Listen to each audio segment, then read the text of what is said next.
Candace Jedrowicz is getting us into the holiday mood with hair accessories. And do you like put little bells and such in your hair for the holidays?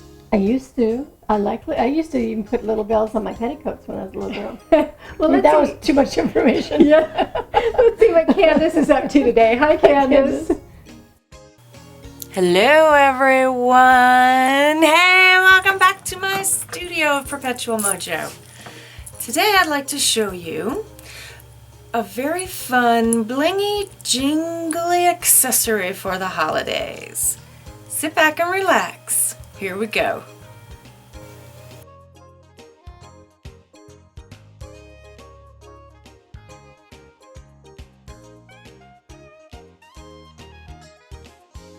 This is everything that you need to make this really easy barrette.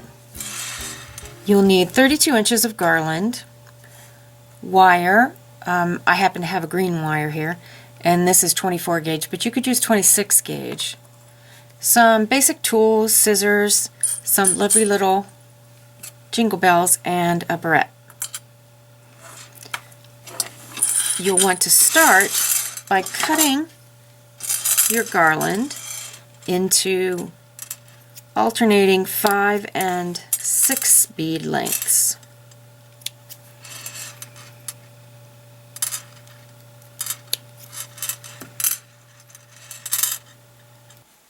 I've set my rows of beads alternating 5 and 6 because that's how I'm going to attach them to the barrette.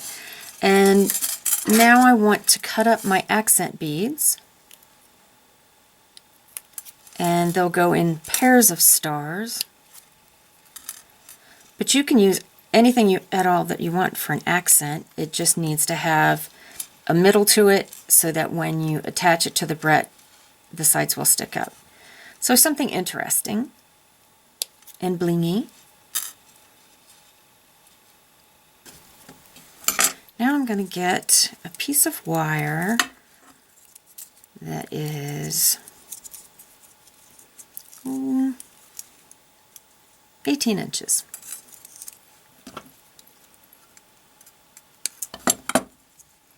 You want to leave yourself a tail.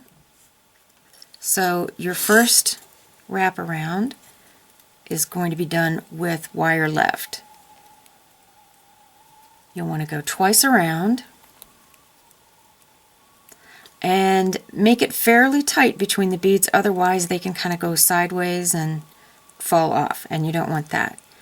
And when you're doing the 5 beads in a row, you'll alternate 2 on this side, 3 on that side, and then the next one will be 3 and 2, like that. So line up your 6 right in the middle, wrap it around twice, nice and tight. And there's a little bit of space in between there, but that won't matter because you're going to scrunch them all together when you get them ready to go on the bead, on the barrette rather. Okay, there's my 5, and I've alternated.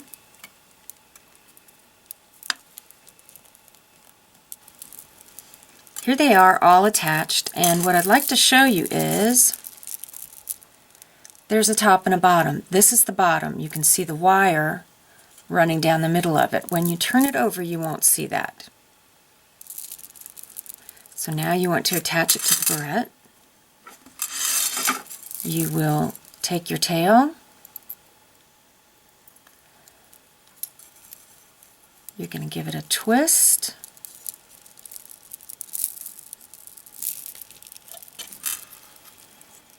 You want to make sure to tuck in any sharp ends because you don't want to be reaching back there and get poked.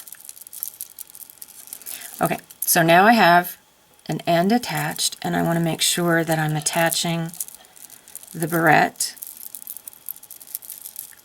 with the long wire on the bottom towards the barrette. Now you can see here how much I have left over.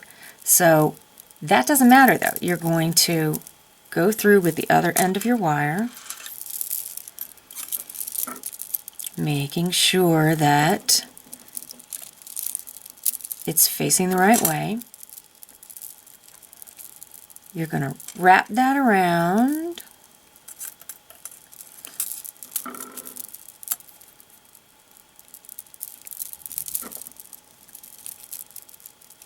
Okay. And then you're going to use your fingers to kind of compress it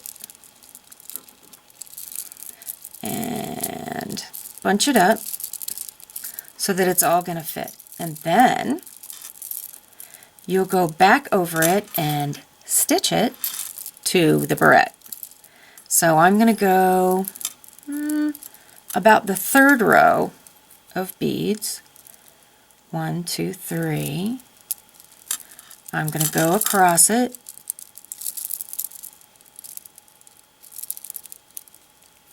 Right across the wire that attaches the 3rd and 4th row of beads.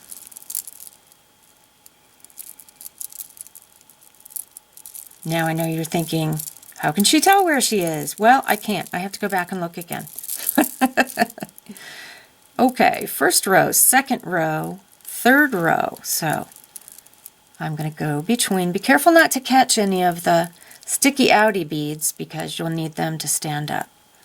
I'm coming under. I'm going over. Now I have trapped the wire that connects the 3rd and 4th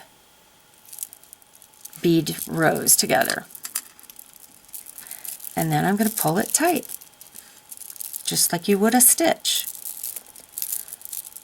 Okay, then go 2 or 3 more rows, making sure that it's facing the right way. Okay, that came loose, so I needed to tighten it up again. Okay, I did not catch anything in there. Good, good, good. So now I'm going to go 2 more rows,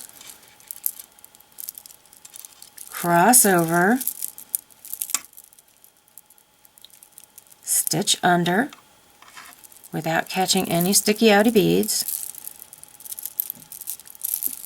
and pull it tight.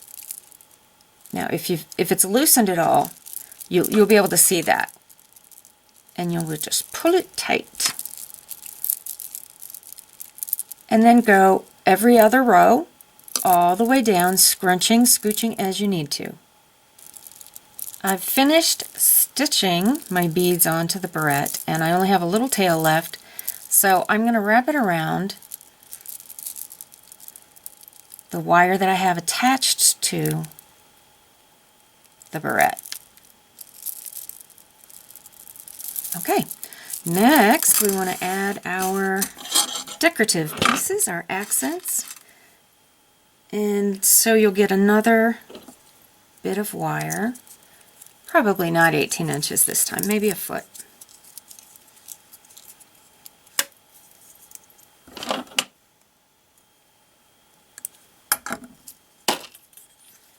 You will attach it at one end,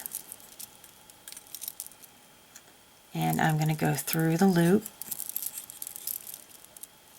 through the hole in the end of the barrette rather. I'm going to come around the first 2 rows,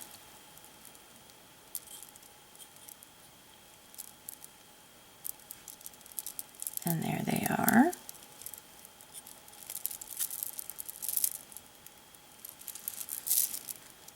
And I'm going to twist that to tie it off.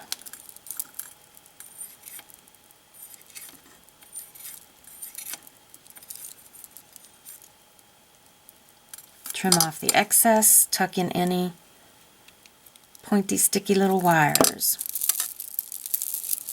I don't want to start right at the end, so I'm going to go through the wire that attaches the first few rows together. Make sure that my wire here does not knot up. Okay. And here's how you're going to attach the accents. You are going to go somewhere in the middle. It's an odd number, so it doesn't really matter. It's an odd number of beads between the stars here. And you're going to want to go around it at least twice, or as I said earlier, it can turn sideways and come off. So there's one, and you'll see that when I weave it through, that it will suck the middle down. Be careful not to capture any sticky outy beads. Come on through. It pulls the center down and sticks up the outer edges. So just repeat that all the way down. Get it as close as you can, but it doesn't really have to be too close because you can scrunch the wire. To start your bell wire, you will go through the wire that attaches the rows of beads onto the barrette. And you'll twist it several times.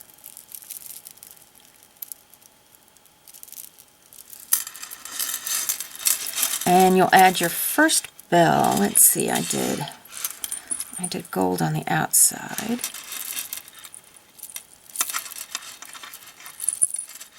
Twist it again.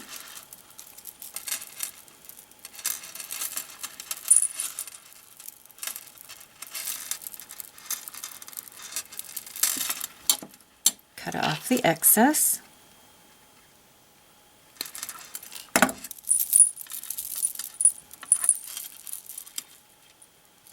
Pick up another row of wire going underneath the beads.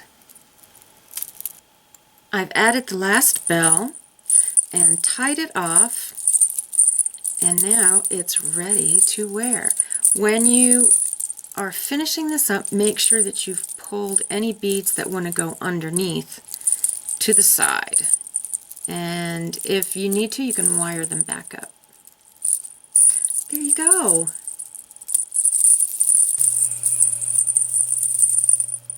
I love that sound. I hope that you're inspired to try something like this, and there could be many applications for it. You know, it could be done in any colors for any occasion. I hope that if you do try it, you'll show me, send me pictures at candace@quiltscraft.com so I can post them on our website. Stay crafty, my friends, and thank you. Back to you, Tiffany and Heidi.